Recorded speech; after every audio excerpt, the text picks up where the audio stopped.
છેલ્લી વાત કહી દઉં. એક સ્કૂલમાં એક ટીચરે પૂછ્યું કે દુનિયાની 7 અજાયબીઓ કઈ છે?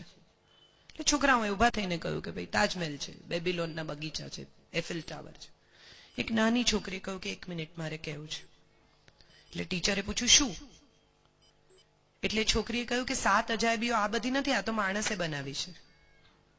7 અજાયબી એ છે કે આપણે જોઈ શકીએ છીએ, આપણે બોલી શકીએ છીએ, આપણે સ્પર્શ કરી શકીએ છીએ, ગરમ ને ઠંડા લોહીની ખબર પડે છે.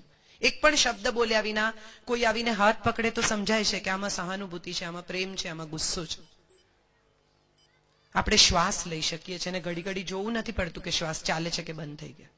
આપણે રડી શકીએ છીએ. અને સૌથી મોટી અજાયબી એ છે કે આપણે પ્રેમ કરી શકીએ છીએ. પ્રેમ કરવાની એબિલિટી ઈશ્વર બધાને નથી આપતું. એટલે જો આવી એબિલિટી તમારી પાસે હોય તો ખૂબ પ્રેમ આપજો, જેને પણ આપી શકો એને.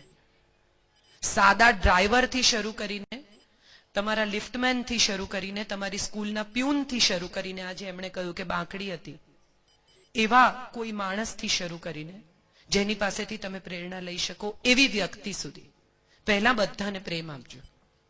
પછી એને તરફ અહોભાવ રાખજો, સન્માન રાખજો, એની પાસેથી પ્રેરણા લેજો, જે પણ કરો તે.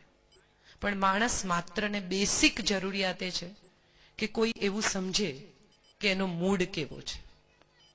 એમણે પૂછ્યું ને કે તમે કેમ આવ્યા છો?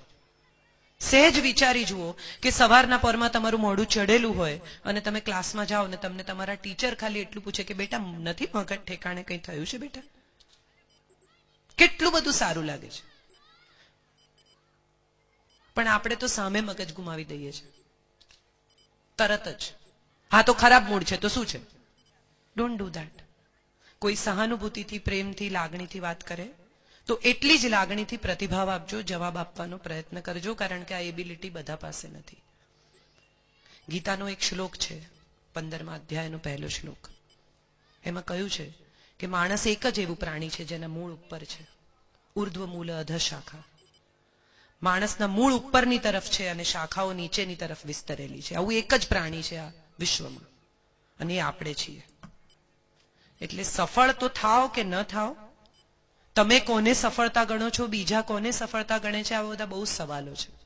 પણ એક સારા માણસ જરૂર બનજો, એવું હું માનું છું. Thank you so much.